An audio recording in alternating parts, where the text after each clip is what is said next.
డైరెక్టర్లు తరుణ్ గారు, అరుణ్ గారు, శ్రీను గారు, వందన గారు, ఇక్కడికి వచ్చినటువంటి మిత్రులు అందరికీ నమస్కారం. నేనైతే సినిమాలు తక్కువ చూస్తాను, సినిమాల గురించి నాకు ఎక్కువ తెలియదు.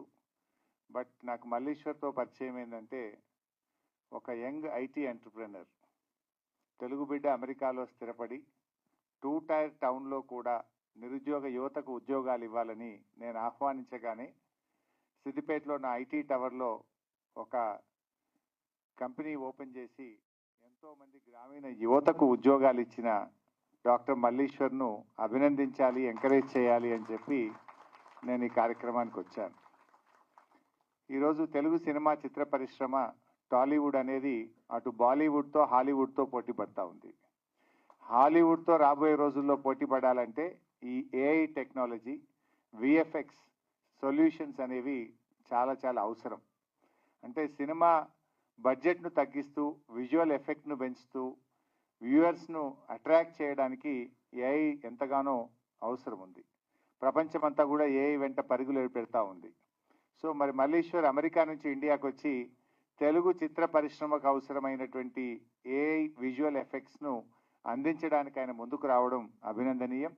ఆయన ఇంకా బాగా ఎదగాలని, తెలుగు చిత్ర పరిశ్రమ ఎదుగుదలకు తన వంతు మరి కృషి చేయాలని చెప్పి కూడా నేను కోరుకుంటా ఉన్నాను.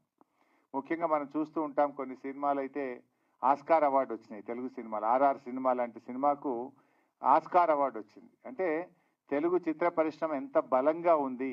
బాలీవుడ్తో హాలీవుడ్తో పోటీపడి జాతీయ అంతర్జాతీయ అవార్డులు రావడం అనేటువంటిది ఇది తెలుగు ప్రజలందరికీ కూడా గర్వకారణం. సో ఇలా మరి ఇంకా చాలా బాగా ముందుకు పోవాలి. డెఫినెట్గా విజువల్ ఎఫెక్ట్స్ అనేటువంటివి ఈరోజు ప్రేక్షకులను బాగా అట్రాక్ట్ చేస్తున్నాయి. ప్రేక్షకులను మూవీ హిట్ కావాలంటే యాక్టరు, యాక్ట్రెస్, నటన, డైరెక్టరు ఎంత ముఖ్యమో మరి విజువల్ ఎఫెక్ట్స్ కూడా ఈక్వల్లీ అంతే ముఖ్యం. అలాంటి విజువల్ ఎఫెక్ట్స్ను తెలుగు పరిశ్రమకు అందించడానికి మరి కల్ప్రా విఎఫ్ఎక్స్ ఈరోజు ఇక్కడ ప్రారంభించుకోవడం చాలా సంతోషం.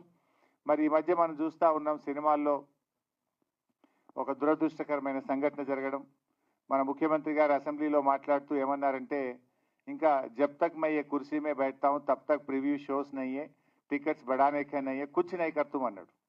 కానీ నిన్న చూస్తే మళ్ళీ ఇంకో సినిమాకు అడిషనల్ షోస్ ఇచ్చారు, సినిమా టికెట్ల రేట్లు పెంచారు. అంటే నేను ఎందుకు పెంచారు ఆ సినిమాకి అనట్లేదు.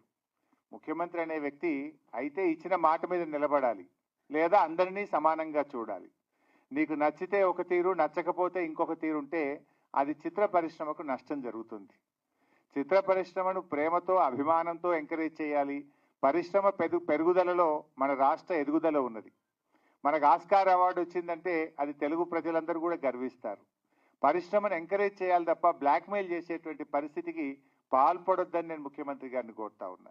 ఒక ముఖ్యమంత్రిగా అసెంబ్లీలో మాట్లాడితే you have to stick to the word. దురదృష్టం ఏంటంటే గేమ్ చేంజర్కు ఈ ముఖ్యమంత్రి టంగ్ చేంజర్ అయిపోయాడు. నువ్వు గేమ్ చేంజర్ ఎందుకు ఇచ్చావని అనట్లేదు, కానీ నువ్వు టంగ్ చేంజర్ గురించి నేను అడుగుతా ఉన్నా. నువ్వు అసెంబ్లీలో మాట్లాడినావు, జబ్ తక్ మై కుర్సీ మే बैठता हूं तब तक no shows no additional benefits అన్నావు. फिर क्यों दिए? एक महीने के अंदर क्यों बदल गए? అసెంబ్లీ మే ఏక్ బోల్తే బాహర్ ఏక్ కర్తే. అంటే దానివల్ల ఏమవుతుంది? నీ గౌరవం పడిపోతుంది, ఆ కుర్చీ గౌరవం పడిపోతుంది. You have to stick to the word. Or rules అనేవి అందరికీ సమానంగా ఉండాలి. నచ్చితే ఒక తీరు, నచ్చకపోతే ఒక తీరు ఉంటే అది చిత్ర పరిశ్రమకు మంచిది కాదు. సో ఇది తప్పకుండా గమనించాలి. ఇలా కోర్టు కూడా మొట్టికేయాలేసినట్టుంది కదా, హైకోర్టు కూడా మొట్టికేయాలేసింది. ఇదేం పద్ధతి అని అడిగింది. దానివల్ల ఎవరి ప్రతిష్ట దెబ్బతిన్నది? రాష్ట్ర ప్రతిష్ట దెబ్బతిన్నది. తెలుగు చిత్ర పరిశ్రమ చాలా గొప్ప పరిశ్రమ. ఆ పరిశ్రమలో చాలా గొప్ప గొప్ప నటులు కావచ్చు, డైరెక్టర్లు కావచ్చు, ప్రొడ్యూసర్లు కావచ్చు, మనకు కనబడిన తెర వెనుక ఉండే వాళ్ళు ఎంతో మంది ఉంటారు. లక్షలాది మందికి ఉపాధి కల్పిస్తుంది. అంతేకాకుండా తెలుగు ప్రజల గౌరవాన్ని కూడా ప్రపంచ పటంలో నిలబెట్టినటువంటి చరిత్ర తెలుగు చిత్రసీమకున్నది. అలాంటి చిత్రసీమను, అలాంటి చిత్ర పరిశ్రమను ముఖ్యమంత్రి గారు ఎంకరేజ్ చేయాలి తప్ప భయపెట్టకూడదు, బ్లాక్మెయిల్ చేయకూడదు. 10 ఏళ్లలో బీఆర్ఎస్ ప్రభుత్వం, కేసీఆర్ గారి ప్రభుత్వం చేతనైనంత సహాయాన్ని అందించింది. చిత్ర పరిశ్రమ చాలా మంది భయపెట్టారు. తెలంగాణ ఏర్పడితే అసలు చిత్ర పరిశ్రమ ఇక్కడ ఉండదు, ఇక్కడ నుంచి వెళ్ళిపోతుందేమో, ఈ చిత్ర పరిశ్రమ ఎలా ఉంటుంది అని చాలా మంది భయపడ్డారు. కానీ అందరి ఆలోచనలను తలకిందులు చేస్తూ కేసీఆర్ గారు అద్భుతంగా తెలుగు చిత్ర పరిశ్రమ ఎంతో వృద్ధి చెందింది, ఇక్కడే స్థిరపడ్డది. దాన్ని మరింత బాగా ముందుకు తీసుకుపోయినారు మన కేసీఆర్ గారు. ఇది ఇంకా ఇంకా ముందుకు పోవాలి. ఈ చిత్ర పరిశ్రమ మరింత బలపడాలి. ఈ చిత్ర పరిశ్రమలో డాక్టర్ మల్లీశ్వర్ లాంటి వాళ్ళు ఇంకా ఇది బలోపేతం కావడానికి, తెలుగు చిత్ర రంగం ప్రపంచ పటంలో నిలబెట్టడానికి ఈ ఏఐ డ్రివెన్ విజువల్ ఎఫెక్ట్స్ ఏదైతే మనం ఈరోజు ప్రారంభించుకున్నామో ఇది ఎంతగానో దోహదపడుతుందని, ఉపయోగపడుతుందని ఆశిస్తూ, ఆకాంక్షిస్తూ, మల్లీశ్వర్ను అభినందిస్తూ సెలవు. Thank you for taking the time and gracing the event today, sir. And cinema industry ki eppudu toduga unnanduku thank you so much. Now I request Hero Vikrant Reddy garu to launch the diary of our Kalpra VFX.